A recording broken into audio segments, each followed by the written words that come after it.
Bueno, hola a todos.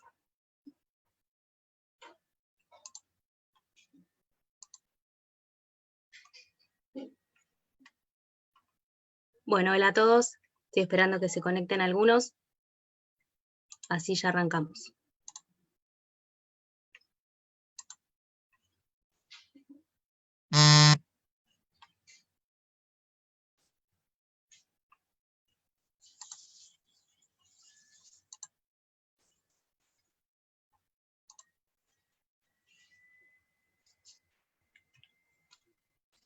Bueno, ahí estamos.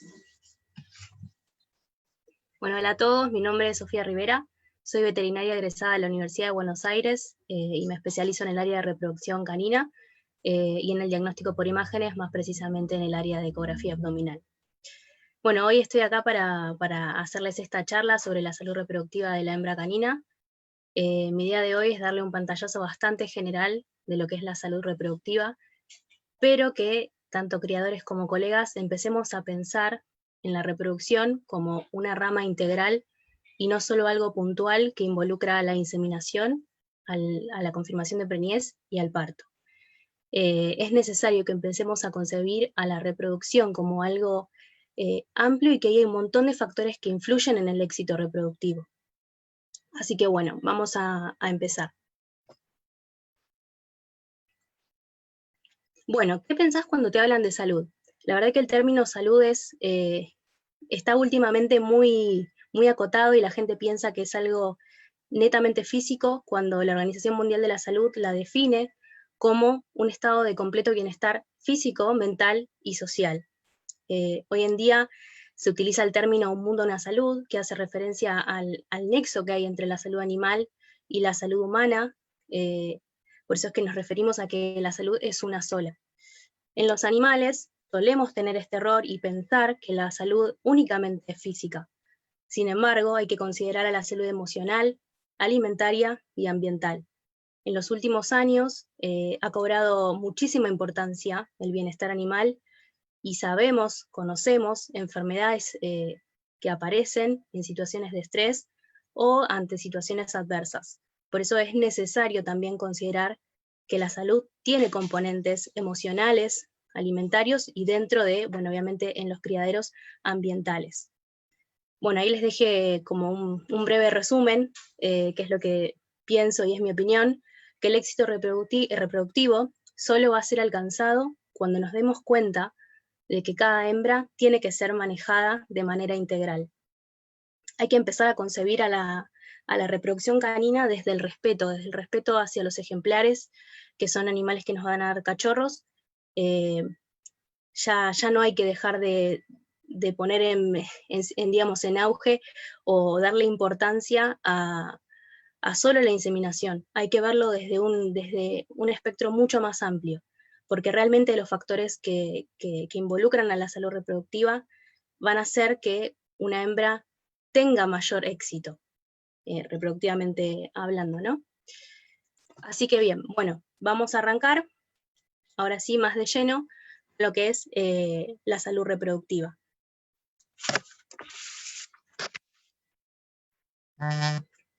Bueno, acá hice una filmina sin ánimo de ofenderlos, pero con los criadores que he trabajado y con los que conozco, la gran mayoría tiene estos objetivos, que son criar muchos cachorros, ganar exposiciones y gastar el menor dinero posible. Y la salud queda completamente relegada.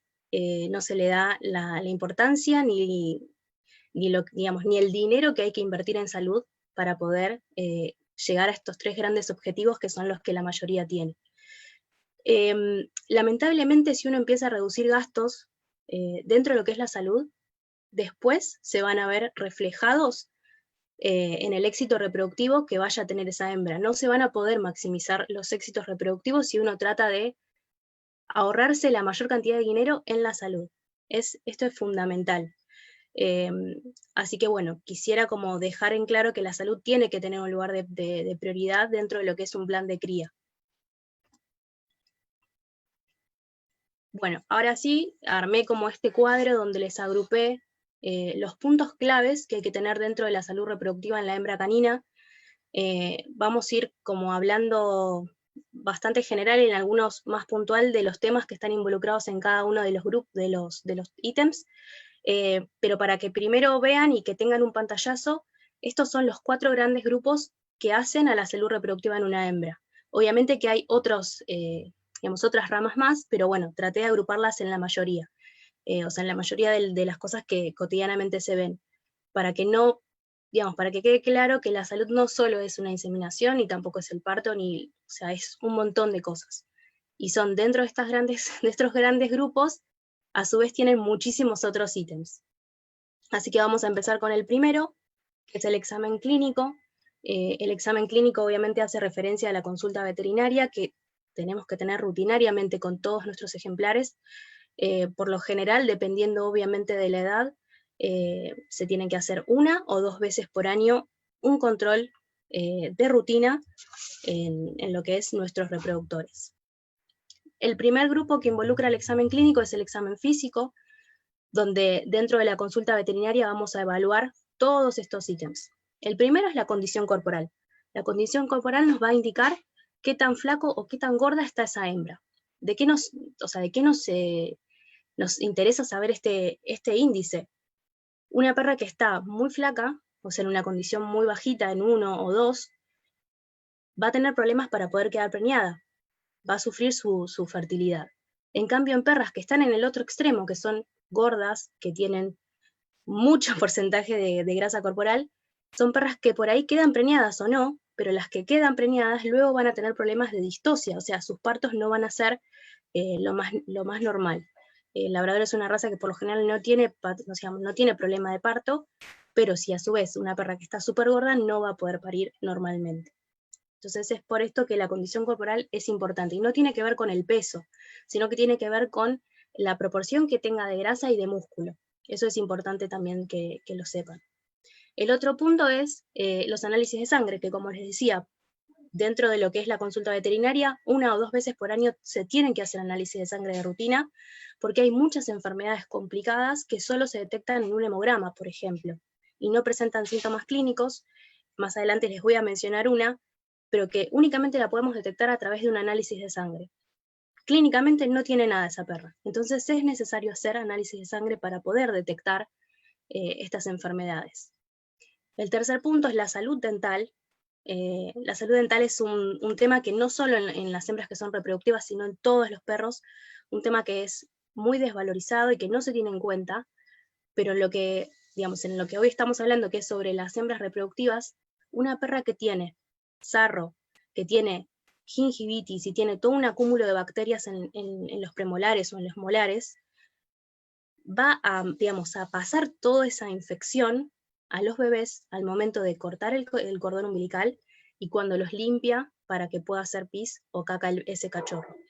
Entonces se pueden generar enfermedades infecciosas muy graves por contaminación del cordón umbilical solo por tener sarro en los dientes. Entonces es rutinario que nosotros controlemos cómo está la salud dental. Y si está muy mal, se tendrá que hacer la limpieza de dientes. Si está más o menos, se pueden hacer diferentes tipos de tratamientos para poder disminuir esa cantidad de sarro.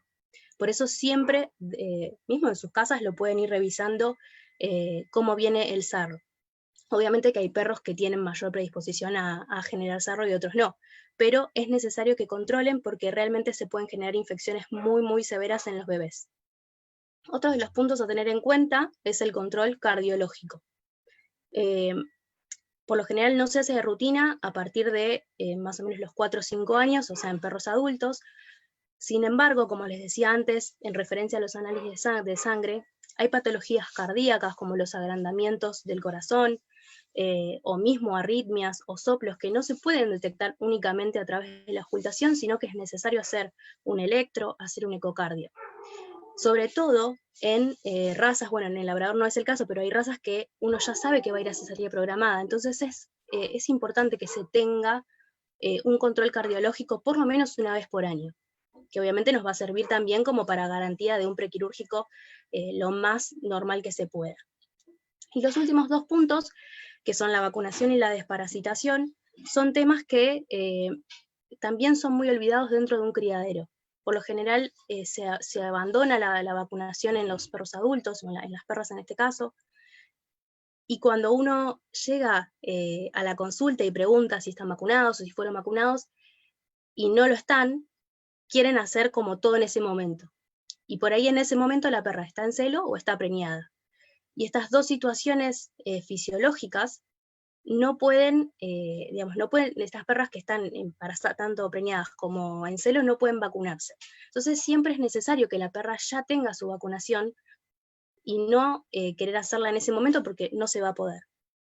Bueno, y con respecto a la desparasitación interna y externa, bueno, como imagino que la mayoría de ustedes saben, hay algún tipo de parásitos que se pasan a través de la leche, por eso es que hay que hacer un plan de antiparasitarios en determinadas fechas, pero una de las cosas que sí quiero remarcar y que es muy importante es el tema de las garrapatas y de las pulgas.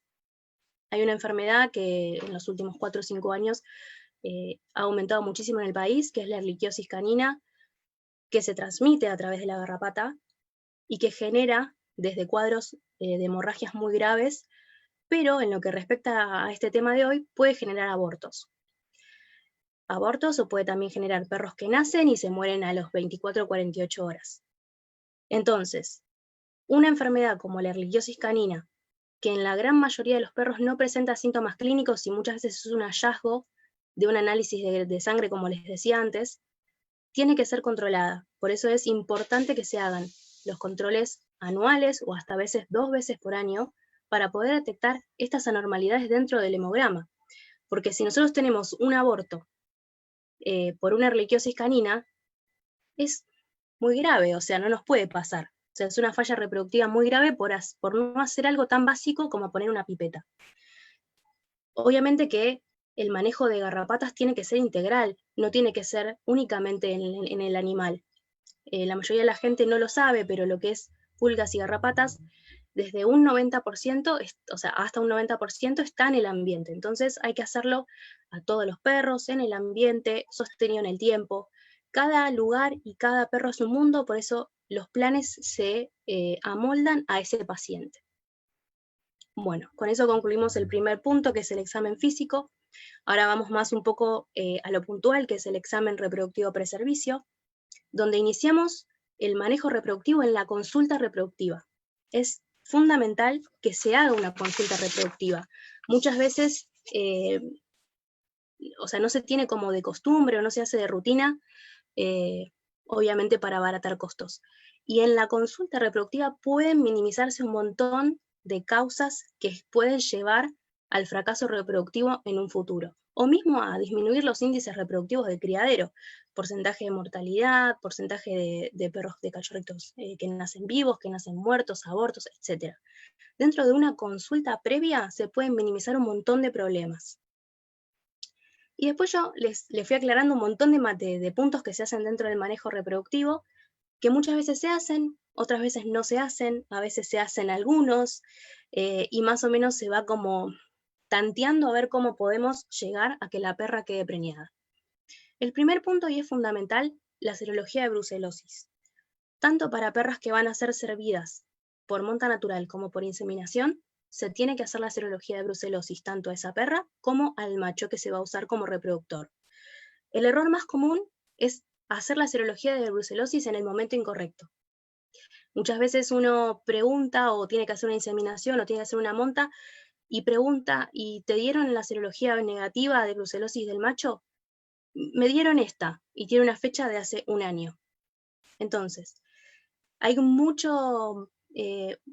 mucha ignorancia con respecto a este tema, y la brucelosis es una enfermedad que es zoonosis, es decir, que se transmite a nosotros los humanos, al profesional que haga la inseminación, y por eso acá también quiero dejar en claro que tiene que ser manejado por un profesional veterinario que tenga noción y que sea consciente de la zoonosis con la cual puede trabajar.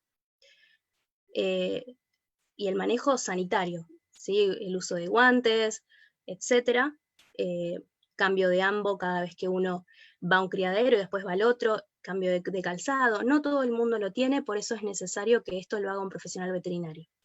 La serología de brucelosis en las hembras se tiene que hacer cuando la perra entra en el celo. cuando empieza el sangrado. ¿Por qué? Porque la bacteria, que es la brucela, aumenta su, digamos, su concentración, por así decirlo, al momento en que la perra está en celo. Y la serología en el macho se tiene que hacer por lo menos, o sea, como máximo, 15 días antes del momento del servicio. Después, durante el año, dependiendo del criadero y dependiendo cómo esté el estatus sanitario, serán los controles que se van haciendo durante el año, para poder decir, bueno, no tengo brucelosis o este macho es libre. Pero para hacer un servicio son en esas 2 fechas. El tercer punto que tenemos es el dosaje de progesterona, que imagino que todo el mundo lo hace, todo el mundo lo conoce, pero hay, y sigo viendo hoy en día, que se hace mal. Hay 2 tipos de medición de progesterona. Una que nos indica un valor numérico, 2, 3, 4, 5, 6, 20, el que sea.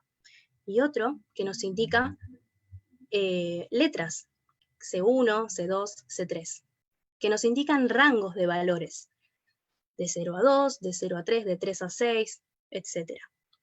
La única progesterona que nos va a servir es la numérica, es la exacta, para poder saber el valor puntual de la ovulación.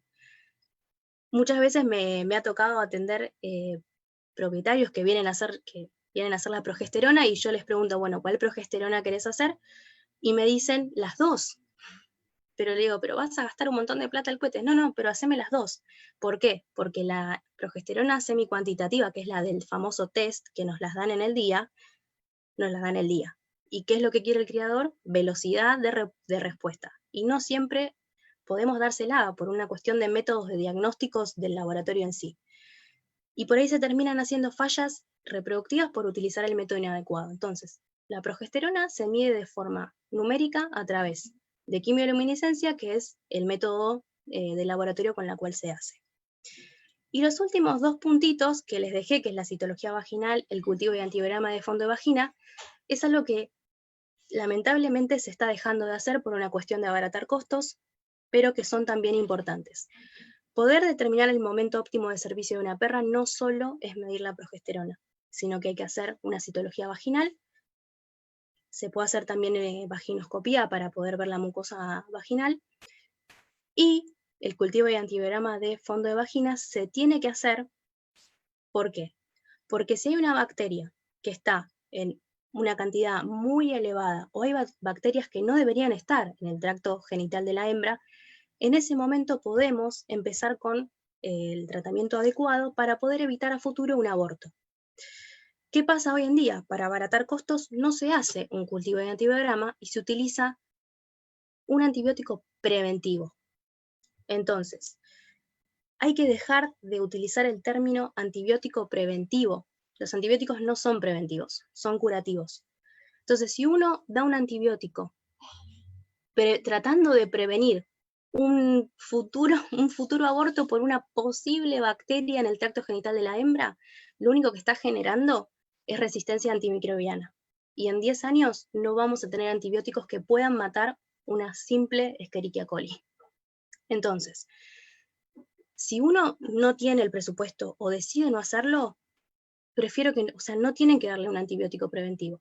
Sí o sí se da con un cultivo positivo y en caso de que sea un bicho que no debería estar ahí, porque la vagina tiene, digamos, una flora bacteriana normal. No todas las bacterias se tienen que medicar con antibióticos. Entonces, es necesario que empecemos a tomar conciencia de lo que le estamos dando a nuestras perras. No solo a nuestras perras, sino lo que también generamos en la humanidad, que es una resistencia antimicrobiana grave. Y por último tenemos la decisión de hacer inseminación artificial o monta natural. Eso dependiendo de cómo se maneje.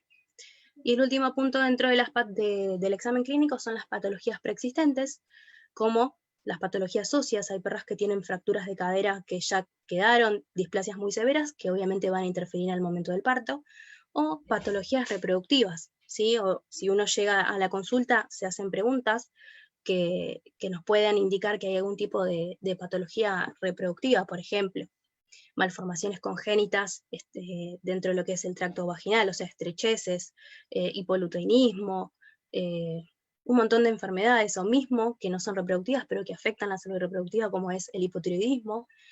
Todo esto hay que tenerlo en cuenta, todo esto hace a la salud. Obviamente desde el punto de vista veterinario, ¿no?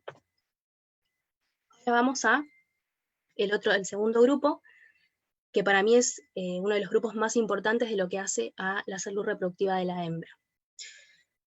El primero, que es el ambiente intrauterino, que yo creo que muy poca gente lo tiene en cuenta a lo que se puede llegar a, o sea, de la importancia que tiene el ambiente intrauterino en una hembra y en el futuro de esos cachorros.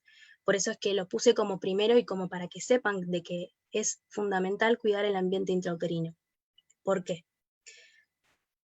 Si uno le da bienestar, o sea, si la perra que está preñada tiene bienestar, eso va a hacer que el ambiente intrauterino sea bueno y que los cachorros tengan, digamos, puedan nacer y desarrollarse con no, o sea, no tengan problemas de comportamiento cuando empiezan a crecer. ¿Por qué? Hay patologías del comportamiento, como el síndrome de hipersensibilidad, que se inicia dentro del ambiente intrauterino.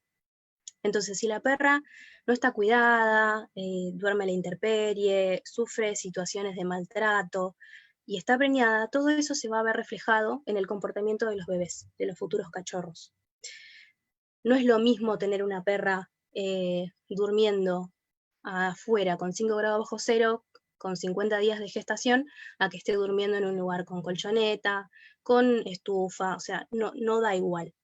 Sobre todo porque, como les decía antes, hay patologías del comportamiento, o sea, no graves en el sentido de que pueden llegar a la muerte del cachorro, pero graves en el sentido del manejo, que no todas las personas lo quieren tratar y que no todo el mundo está predispuesto a tratarlo, por no cuidar a la mamá.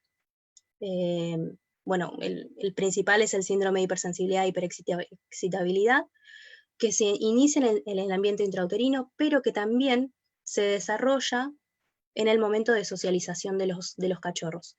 Y por eso es que uno insiste y trata de meter en la cabeza de que la entrega de los bebés tienen que ser a los 60 días. Es por este periodo de socialización que tiene que cumplir con la mamá y con los hermanos. El segundo punto es la jerarquía y el comportamiento dentro de la manada. Hay razas que forman manada y que es muy marcada la jerarquía entre una hembra y otra. Por ahí ustedes lo saben si tienen muchas perras, pero hay perras que entran primero al celo y después caen todas en cascada, o hay perras que por ahí tienen los celos más espaciados. Hay que empezar a ver cómo se comportan ellas dentro de la manada. Hay perras que están todo el tiempo sometidas por una y eso hace que los celos sean más largos o que no aparezcan. Todo influye en la reproducción, todo influye en la fertilidad de esa perra. Entonces hay que conocer cómo se manejan nuestras hembras en este punto, ¿no? Porque estamos hablando de las hembras, pero también en los machos, cómo se manejan, cuál es la que manda, cuál es la que no manda. Es fundamental tener en cuenta esto porque el estrés puede disminuir la fertilidad de esa perra. Y el otro gran grupo, pero no menos importante, son las instalaciones. La verdad es que las instalaciones dejan mucho que desear en la mayoría de los criaderos. Hay lugares donde no tienen el espacio suficiente, o tienen todos los perros juntos, perras que están pariendo, perras con cachorros, y no tiene que ser así. Es fundamental la sectorización del criadero. Tiene que haber un sector donde las perras puedan parir tranquilas, otro sector donde estén los cachorros, otro sector donde estén los adultos, otro sector donde duerman. Un perro no puede estar en un lugar donde se hace pis, caca y encima duerma. Eso atenta también contra su bienestar. Obviamente que es difícil, o sea, hay criaderos que no lo tienen por lugar, pero es importante que se sectorice el criadero. Otro de los puntos dentro de las instalaciones son los materiales con que hacemos los caniles, los pisos. Tienen que ser pisos que no patinen, pero que a su vez sean fáciles de limpiar, superficies no porosas. ¿Y con qué limpiamos esas superficies? No se tienen claro, por lo general no hay manejo de un plan de higiene ni de productos de limpieza, se utiliza lavantina por doquier. Para todo hay una concentración, hay un periodo de que el piso tiene que estar en contacto con el desinfectante, un periodo de retirada. no todo es librado al azar. Entonces me parece que es necesario que empecemos a tomar conciencia de que las cosas se tienen que hacer bien y asesorados siempre con un profesional que lo sepa, porque ustedes por ahí, o sea, no tienen por qué saberlo, cómo limpiar un piso, o qué superficie es mejor o qué superficie es peor. Bueno, sobre todo en lo que es los labradores, los pisos resbalosos atentan contra las caderas, por eso tienen que ser pisos firmes, pero que a su vez puedan limpiarse. No sirve nada tener un piso que absorbe todo y que no entres con ningún tipo de desinfectante ahí adentro. Y otro punto también importante dentro de las instalaciones es tener un periodo de retirada entre camada y camada. Si uno termina de criar sus cachorros a los 60 días, pasan 2 días y ya tiene otra perra que tiene bebés, y pasan los otros 60 días y tiene otra perra con bebés, no le da al ambiente el tiempo suficiente a que pueda airearse, a que podamos hacer una correcta desinfección de varios días para poder evitar la aparición de parásitos, de virus, de bacterias, del bicho que sea. Es importante eso, que hagan un tiempo de retirada. Obviamente que va a depender del tipo de criadero, o sea, no es que hay un plan para todos igual. Pero bueno, es necesario que también lo tengan. Obviamente no es lo mismo un perro que va a vivir todo el día dentro de un canil a que tenga un espacio para que pueda correr. Todo influye en el éxito reproductivo de nuestras hembras. Ni hablar en los machos también. Bueno, ahora tenemos el tercer grupo, que es como muy amplio, que habla de las enfermedades hereditarias. Las enfermedades hereditarias, calculo que ya saben lo que es, pero bueno, si no lo saben, se los explico. Es un grupo de enfermedades que se transmiten de generación en generación. Ustedes como criadores, no solo de la raza labrador, sino de la raza que críen, tienen que saber cuáles son las que afectan a su raza. Displasia de cadera, o sea, hay un montón de grupos de enfermedades hereditarias, entropión, etc. Una vez que ustedes detectan cuáles son esas enfermedades, tienen que saber cómo se comportan genéticamente, es decir, cómo se pasan a la camada genéticamente. ¿Es una enfermedad que es recesiva? ¿Es una enfermedad que es dominante? ¿Es una enfermedad poligénica como la displasia de cadera? Esto es importantísimo. Una vez que sabemos eso, vamos a ir hacia dónde, o sea, a saber cómo se diagnostican. Hay algunas que con un test genético ya podemos saber si el perro tiene esa enfermedad o no, y otras que necesitan de una placa, por ejemplo, un ecocardio, etc. Entonces, ¿cuál es la importancia de conocer estas enfermedades? Como primer punto, nos ayuda a separar a nuestros ejemplares como sano, portador y enfermo. Esto a su vez es importante para poder determinar el tipo de cruzamiento que vamos a hacer entre estos ejemplares y evitar la crianza de cachorros enfermos. Últimamente está muy en auge el tema de la crianza con clears o con carriers, o no criar con carriers, solo con clears. Es un tema muy complejo, extenso, porque no es tan sencillo como decidir entre dos, o sea, la cruza de entre dos ejemplares, sino que hay que mirar un poquito más hacia atrás. La displasia de cadera, como saben, es una enfermedad poligénica, que por más de que un perro sea libre, no quita de que los cachorros la vayan a tener en un futuro. ¿Por qué? Porque viene acarreando de muchas generaciones atrás. Se dice que por lo menos tienen que pasar entre 7 a 10 generaciones libres para poder decir que ese perro es libre. Y la verdad es que es muy difícil saberlo, porque al margen de que hay un componente ambiental, etc. Pero a lo que voy con esto es que no se queden solo con, en el caso de la displasia puntualmente, con que mi perro es libre. Averigüen cómo es la progenie de ese perro, cómo son los antepasados, y ahí van a poder ir detectando por dónde viene el problema. Si es de un ejemplar, si es de otro, etc.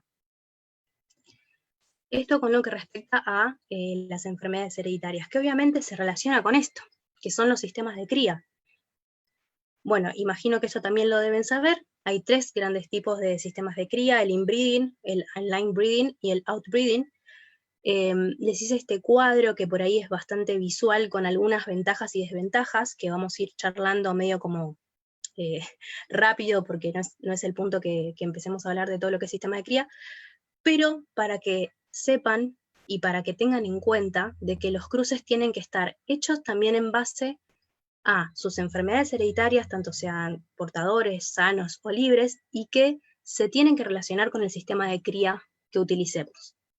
El inbreeding, que es el mecanismo por el cual cruzamos dos perros que están muy emparentados, por ejemplo, madre-hijo o hermanos, entre hermanos, hacemos una consanguinidad muy elevada. Entonces, ¿cuáles van a ser las ventajas de esto? Vamos a fijar un fenotipo más rápido, porque estamos cruzando dos perros que son prácticamente iguales, entonces las características que uno quiere fijar en la descendencia se van a fijar muchísimo más rápido. Y a su vez vamos a lograr que ese macho aumente la prepotencia, ¿sí? ¿Por qué? Porque la prepotencia habla de la capacidad que tiene un reproductor de generar una progenie uniforme. Pero ¿qué pasa? Uno está fijando cosas buenas, pero a su vez está fijando cosas malas. Y por lo general, al estar cruzando perros tan emparentados, se fijan patologías que son recesivas homocigotas. Y muchas de las patologías recesivas homocigotas cursan como genes letales, es decir, que pueden dar abortos intrauterinos, o mismo reabsorciones embrionarias, o dar enfermedades. Por ejemplo, la enfermedad de von Willebrand se da obviamente en cachorros. Entonces uno dice, estoy tratando de lograr algo fenotípicamente más bueno, pero que por la parte genética estoy pasando un montón de genes que se manifiestan de forma recesiva que no están para nada buenos. Entonces ahí les puse, puede fijar los defectos y a su vez puede disminuir la fertilidad, porque sabemos que al cruzar perros que están muy emparentados puede disminuir la fertilidad de ese cruce. Luego tenemos el sistema de cría intermedio, que es el line breeding, donde uno trata de de no irse tan a la homocigosis, es decir, a la igualdad de los genes, tenés un poquito más de variabilidad y, bueno, lo que no les había dicho, que el line breeding es cruzar perros que no están tan emparentados. Por ejemplo, abuelo-nieta. Nos puede servir en el caso de, por ejemplo, nosotros queremos cruzar con un perro, pero ese perro está en otro país, entonces utilizamos un antepasado de ese perro para usar con nuestra perra. Tenemos como casi el mismo pool genético, entonces nos puede llegar a servir en ese caso. Pero ¿qué pasa? Si nosotros no sabemos cómo es la progenie de ese perro que no tenemos para cruzar y que estamos utilizando otro pariente cercano, no nos garantiza que esa progenie sea uniforme ni que vayamos a lograr lo que estamos buscando. Entonces, se necesita conocer en su totalidad los antepasados para no sobreestimar el valor genético de ese reproductor. Pero obviamente es de evolución lenta. Todo lo que sería la parte fenotípica va a tardar mucho más. Y en el otro extremo tenemos el outbreeding, donde uno está cruzando perros que no están emparentados, y que lo podemos utilizar cuando venimos haciendo todo un plan de crianza muy cerrada, o sea, con consanguinidad muy elevada, para poder darle como un refresh de genes nuevos a nuestra crianza. Pero ¿qué pasa? Al aumentar uno lo que es la variabilidad genética, porque estás cruzando perros que no tienen nada que ver uno con otro, también al generar esa variabilidad, generás variabilidad dentro de los caracteres fenotípicos. Entonces vas a tardar muchísimo más tiempo por ahí en lograr una uniformidad en las características fenotípicas que uno quiere lograr como criador. Hay que tener como un equilibrio, digamos, hay que tener en cuenta lo que puede pasar en uno y en otro sistema. Por lo general el line breeding anda muy bien, pero bueno, se puede llegar a hacer un inbreeding porque uno quiere buscar en determinado cruce, determinada característica, pero sí sabiendo que pueden pasar estas cosas de fijar características no deseadas. Bueno, y el último punto, que es la alimentación, pero no por eso es menos importante, les puse como 3 ejemplos de los tipos de alimentación que hoy tenemos hoy en día.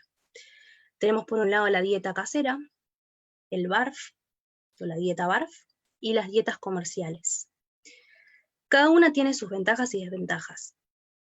Dentro de lo que es la dieta comercial, que hago referencia al alimento balanceado, mal dicho balanceado, pero porque una dieta casera también puede ser balanceada,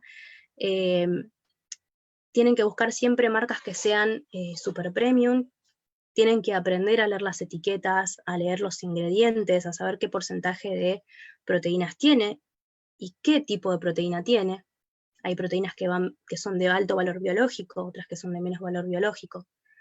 Ver el contenido de hidratos de carbono. ¿Por qué? Porque los perros no digieren los hidratos de carbono. Entonces hay alimentos que tienen un 45-50% de hidrato de carbono, lo que va a hacer que el perro esté comiendo harinas todo el tiempo sin poder digerir. Y eso aumenta la predisposición al sobrepeso. Por lo general, los alimentos de baja calidad son los que mayor tienen hidratos de carbono. Y bueno, como les decía antes, ver la calidad de la proteína. No es lo mismo tener una proteína de carne, derivado de carne, a una proteína derivada de un subproducto de carne. Todo esto está en las etiquetas. Tienen que aprender a leer eso. En el otro extremo tenemos la alimentación casera. Hay gente que en el último tiempo está optando por la alimentación casera, que está genial, me parece súper, pero tiene que estar siempre balanceada por un veterinario. La dieta casera no solo es darle arroz, polenta, pollo, carne, sino que hay que hacer un balance de acuerdo a cada animal. No hay como una fórmula mágica integral hacia todos los animales. Y siempre recordando esto, que los animales, los perros, no digieren los hidratos de carbono. Entonces, a veces cuando uno quiere agregarle arroz o algo así al alimento comercial, tratamos de desaconsejar esto por el hecho de que uno aumenta calorías. Entonces, predispone al sobrepeso, el sobrepeso a otras enfermedades más complicadas.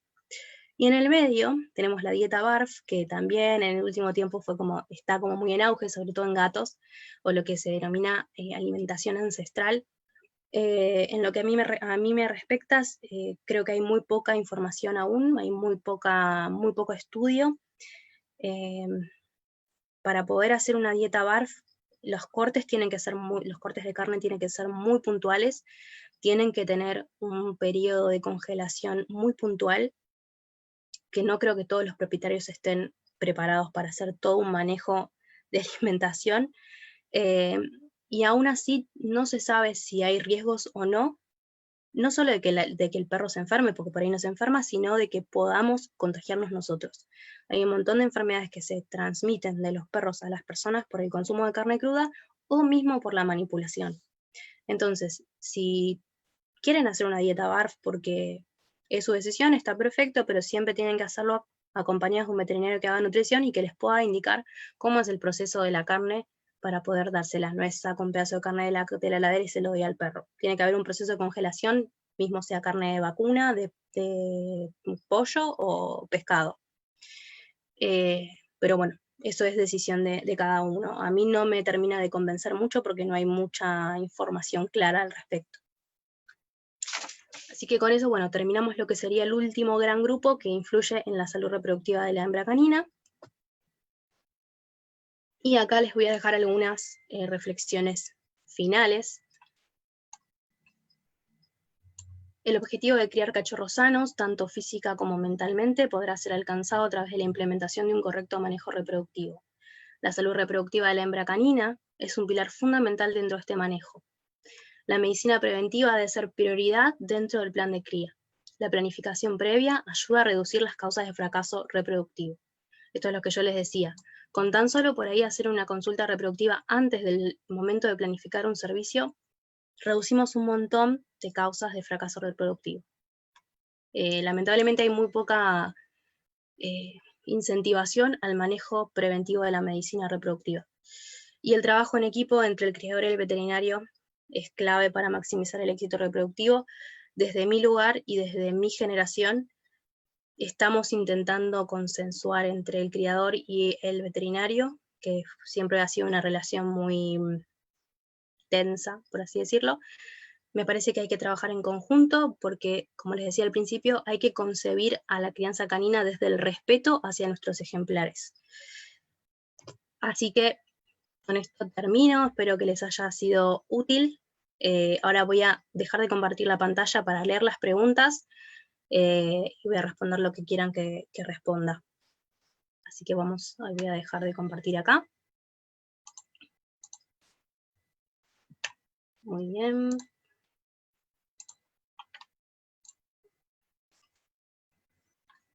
Bueno, voy a un segundito que tengo que entrar a ver las preguntas porque no las estaba viendo mientras hacía la charla.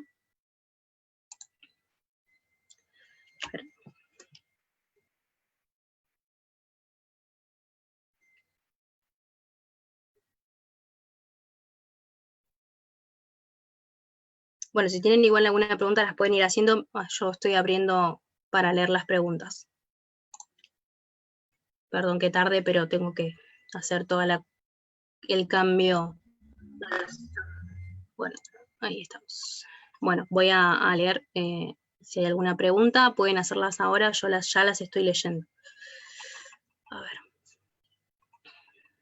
Bueno, gracias a la gente que estuvo ahí escuchando. Traté de hacer una charla bastante integral, no muy puntual, pero para que se vaya entendiendo de que la salud reproductiva es bastante más amplia de lo que uno tiende a pensar y que hay errores que se tienen que empezar a corregir, que por ahí a veces son por no saberlo o por no querer hacer una asesoría con un veterinario. Si la perra está preñada, no podés hacerle la limpieza, perdón, leo la pregunta. Dice, si está preñada, ¿puedo hacer la limpieza dental a la perra? Si es una limpieza mecánica, que es a través de un ultrasonido, no, porque hay que hacer una anestesia general y es bastante riesgoso hacer una limpieza de dientes con una perra completamente anestesiada y que esté estando preñada. Se tiene que hacer antes. Sí se puede hacer un manejo a nivel local, pero a veces hay tanta cantidad de sarro, digamos, ahí que no sale con un gel limpiador, sino que se tiene que hacer con un ultrasonido.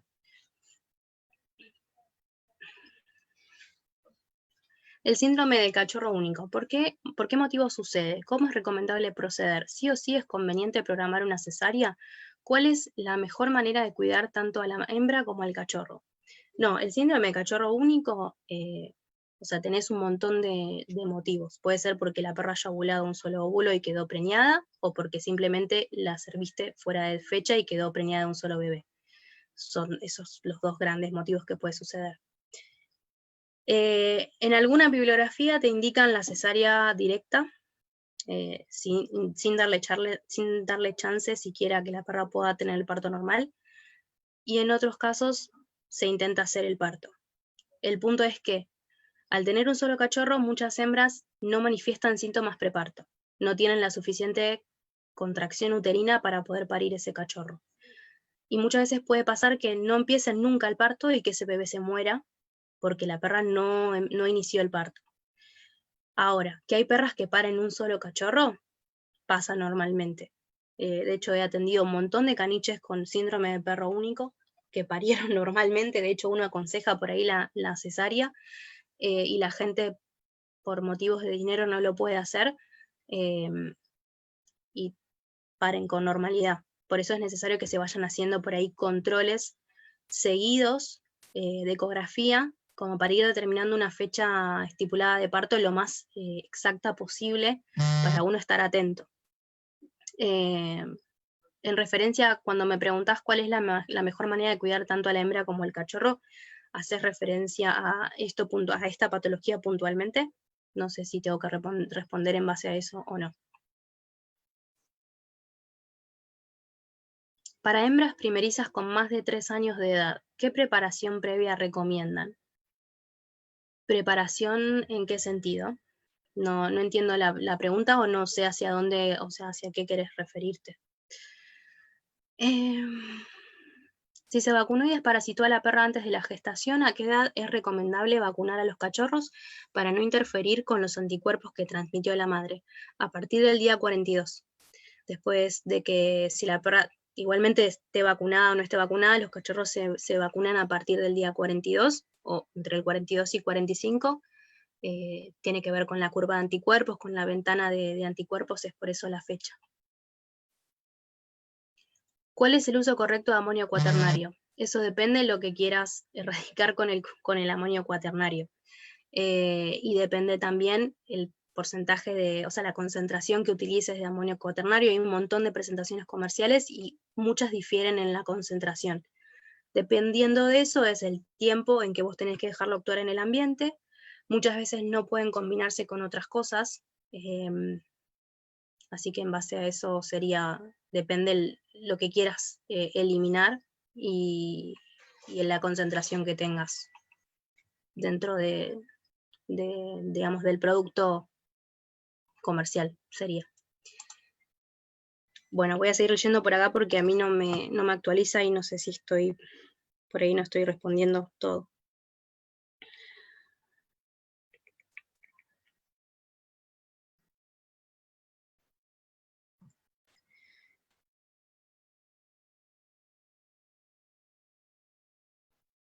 ¿En qué momento del celo se hace la progesterona?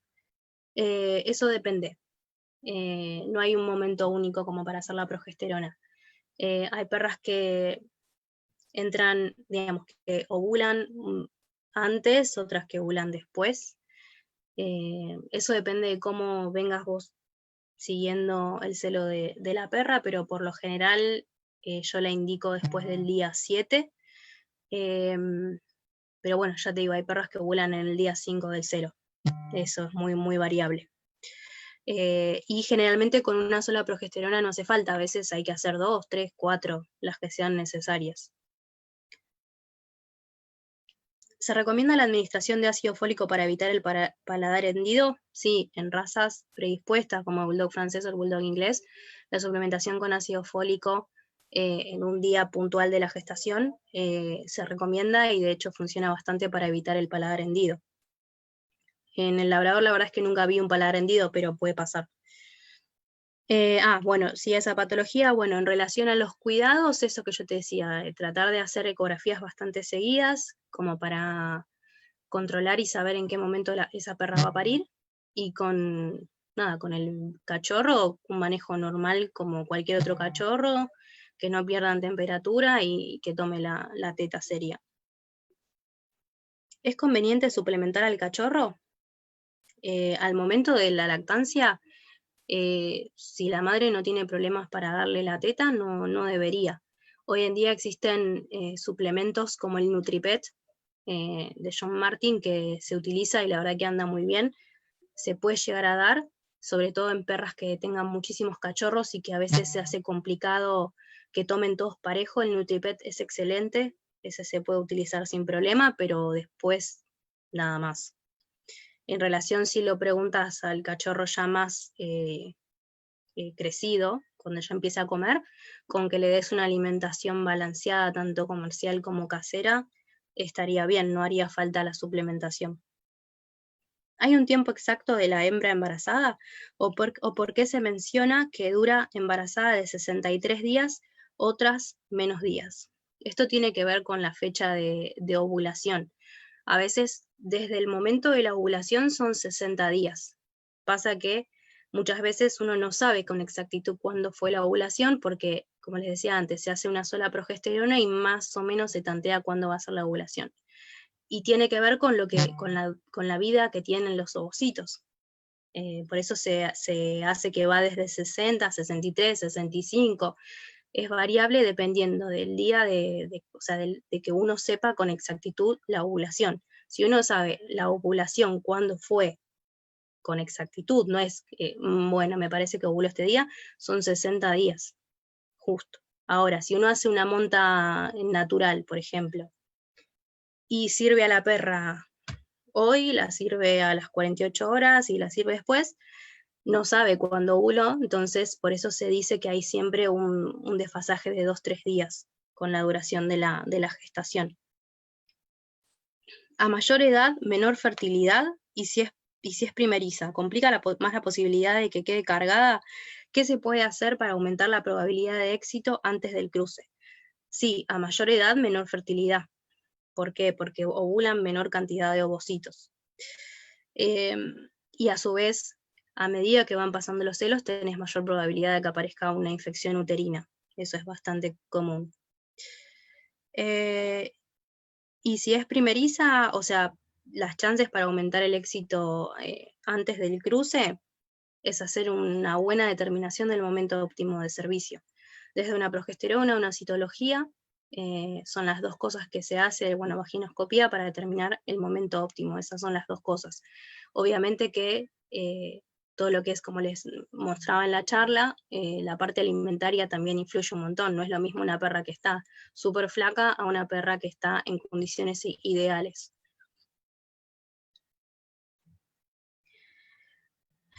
¿Qué tratamiento médico indicás para piómetra, que no sea quirúrgico?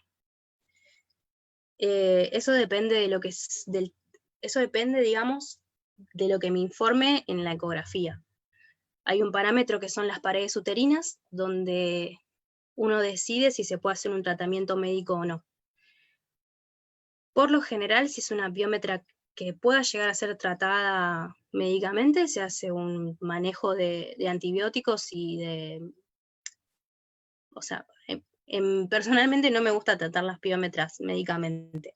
Entiendo que a los criadores les interesa el vientre, pero la verdad es que es una enfermedad complicada porque puede llegar a dar una insuficiencia renal aguda, que la verdad a mí me gusta hacer la cirugía. Ahora, si es una piómetra muy incipiente, bueno, se hará un tratamiento médico, desde antibióticos hasta antiprolactínicos se pueden usar, dependiendo del caso, pero yo prefiero siempre hacer una cirugía. Ahora, si eso no es una piómetra, es decir, que ese útero no está infectado con bacterias y es una mucómetra o una hidrómetra, ahí sí se puede hacer un tratamiento médico. La indicación, si uno hace el tratamiento por piómetra, si se dan las condiciones, es hacer el tratamiento y servirle al próximo celo, porque es muy probable que vaya a ser una piómetra en el celo que sigue. ¿Qué día y cómo se administra el ácido fólico? He tenido alguna vez paladar hendido. Es como que tengo que resolver un problema médico por acá, no me convence mucho, pero se da vía oral en el día 42 de gestación, pero bueno, no mucho más que eso porque sería una consulta y tendría que ver al paciente, o sea, es puntual la pregunta, pero se da vía oral. Durante el parto, cuando, imagino que dice, se indica oxitocina. El uso de la oxitocina tiene que ser bien manejado porque, como saben, digamos, aumenta la contractilidad uterina, y si hay un perro atascado en el canal y uno le da oxitocina, corre el riesgo de que ese útero se rompa. Entonces, para dar oxitocina tenemos que estar muy seguros de que hay un agotamiento uterino por falta de estimulación muscular, no por otro factor. En ese momento se indicaría la oxitocina. Y obviamente evaluar cómo viene el parto, o sea, hace cuánto que parió el último bebé, etc.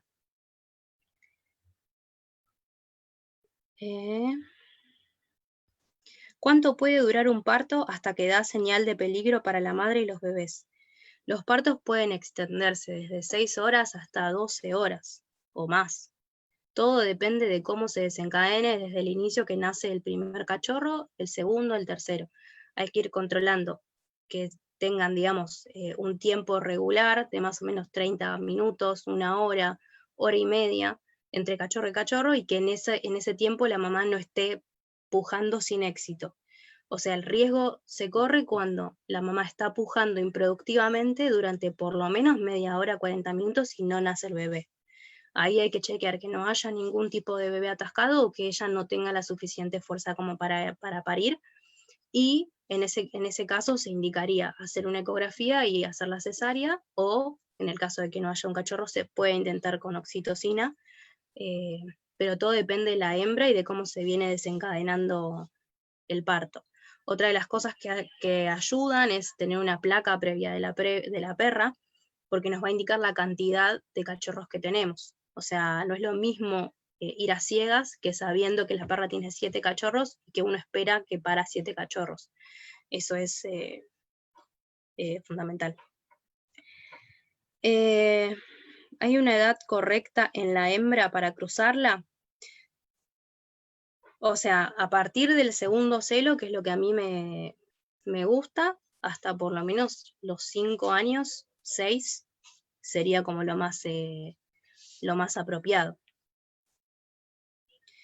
El punto es Obviamente que Federación tiene como unos márgenes de edad, según el reglamento del registro genealógico, pero en lo que respecta médicamente, entre el segundo celo y los 5 o 6 años estaría bien.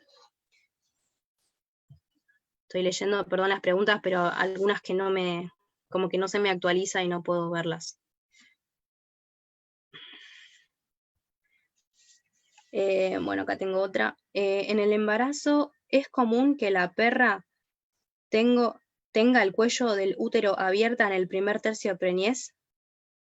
¿Es peligroso para la madre y los cachorros? No, no debería tener el cuello del útero abierto. No sé cómo te diste cuenta o quién te dijo que podía llegar a tener el útero abierto.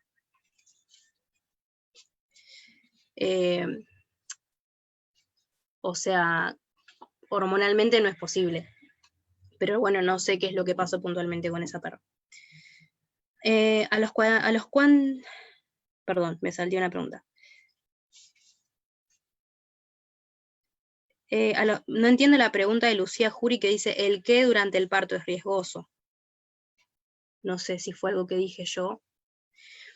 ¿A los cuántos días es conveniente la placa para saber el número de cachorros? Después de los 45 días ya la podés hacer, que es cuando ya se ve la osificación.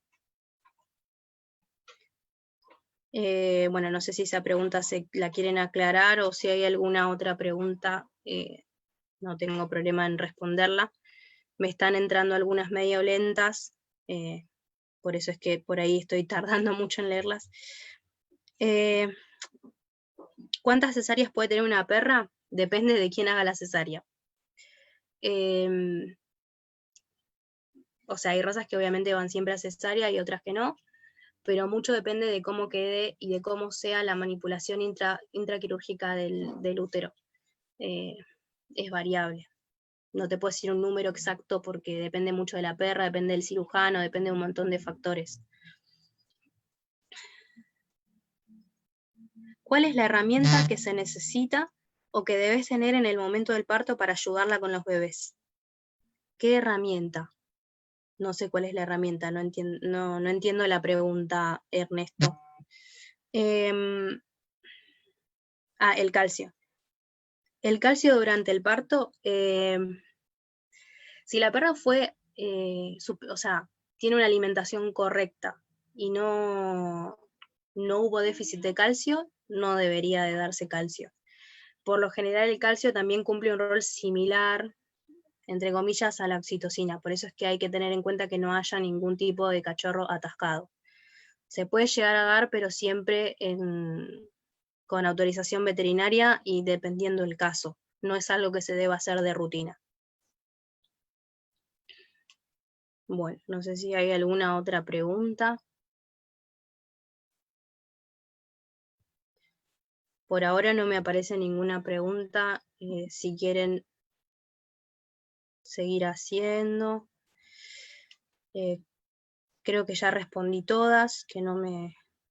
Bueno, la de la herramienta esa no sé a qué se hacían referencia como para responder.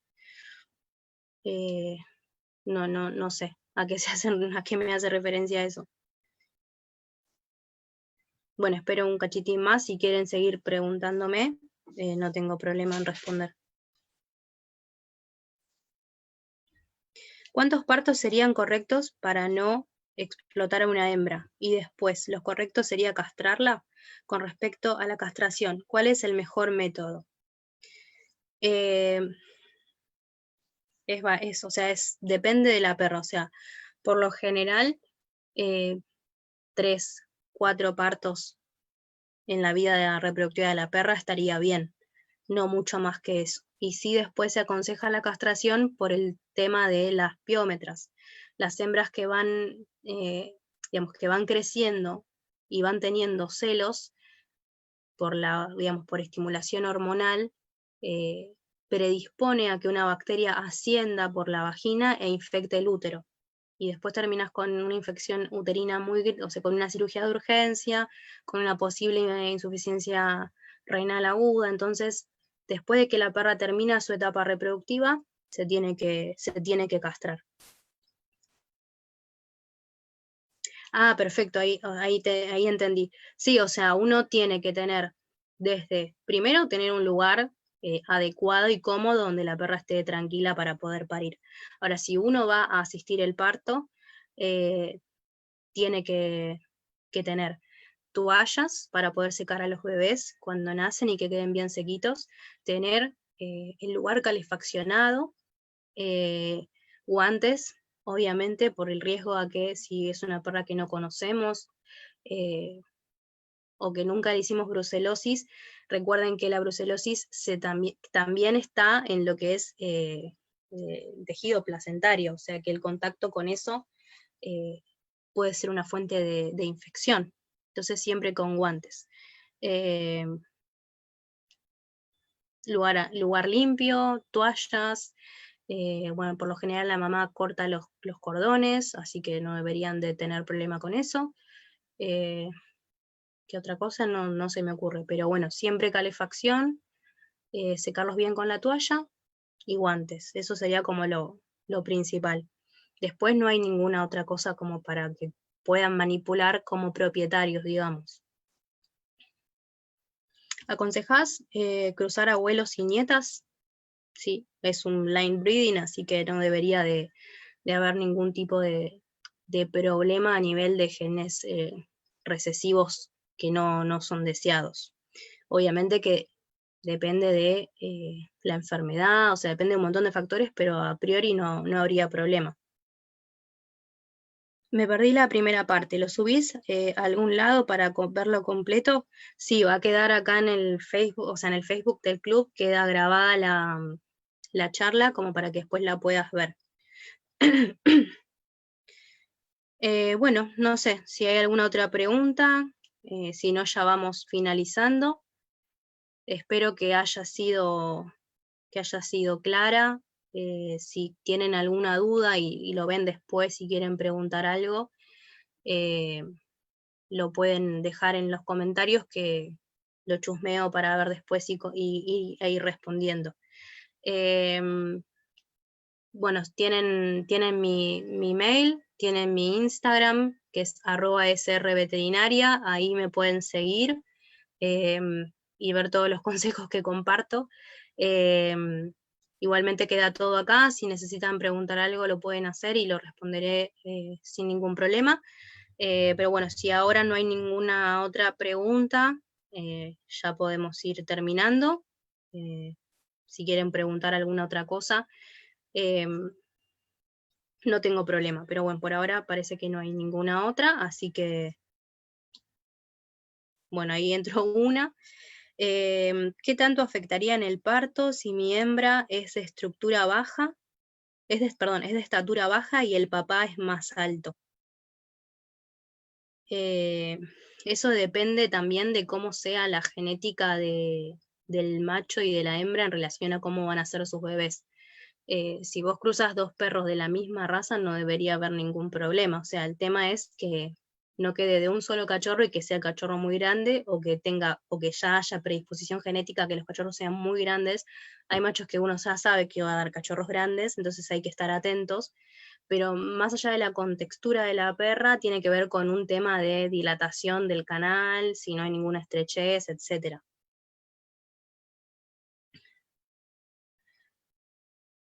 Bueno, no sé, creo que ya no hay ninguna pregunta. Gracias a los que estuvieron conectados, a los que preguntaron. Mi idea de hoy era hacer algo bastante general, como para empezar a darle la oportunidad a la generación mía, o sea, a la generación de mi edad, a poder involucrarnos más en la reproducción y poder plantear algunos conceptos más actuales, con ideas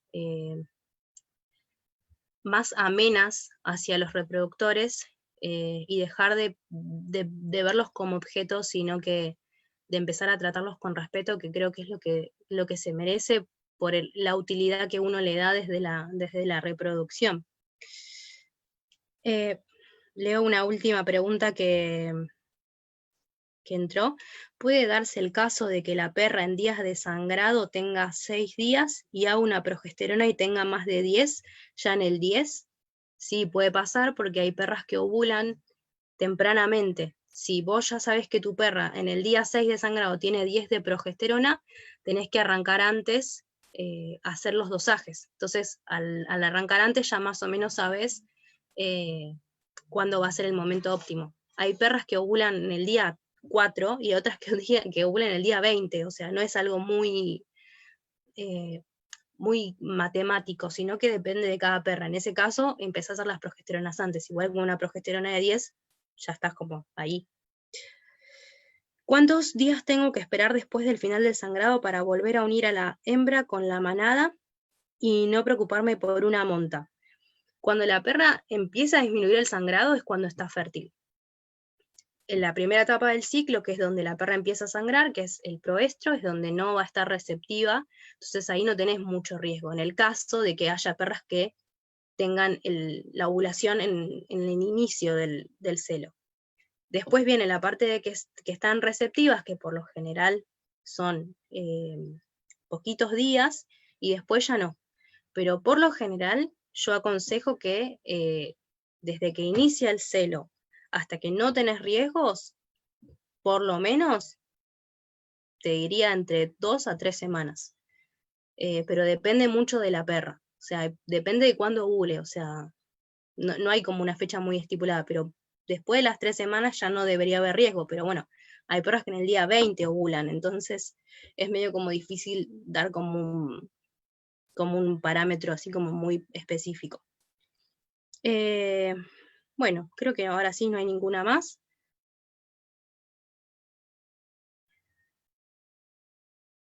Así que bueno, nada, espero que les haya sido útil, que me sigan en mi Instagram, @srveterinaria, y cualquier pregunta la voy a responder en los comentarios. Y bueno, gracias al club por darme la oportunidad de hablar de reproducción en un ambiente tan complicado y complejo, donde es difícil poder integrarse al manejo de criaderos, es complicado. Pero bueno, gracias por darme la oportunidad y poder empezar a ver nuevos paradigmas dentro de la reproducción, y hacer de la reproducción un acto de mantener razas en el tiempo, no verlo desde una forma comercial, siempre no dejando de lado lo que es la funcionalidad de la raza, siempre teniendo en vistas lo que es el estándar racial y no dejarse llevar por lo que a uno le gusta personalmente, porque ahí es donde aparecen los hipertipos y eso perjudica a la salud de los reproductores. Así que bueno, si tienen alguna otra pregunta, les vuelvo a decir, lo voy a responder en los comentarios. Así que bueno, gracias y nos estaremos viendo en algún momento o en alguna otra charla. Los saludo a todos, que descansen, que tengan linda noche y nos vemos.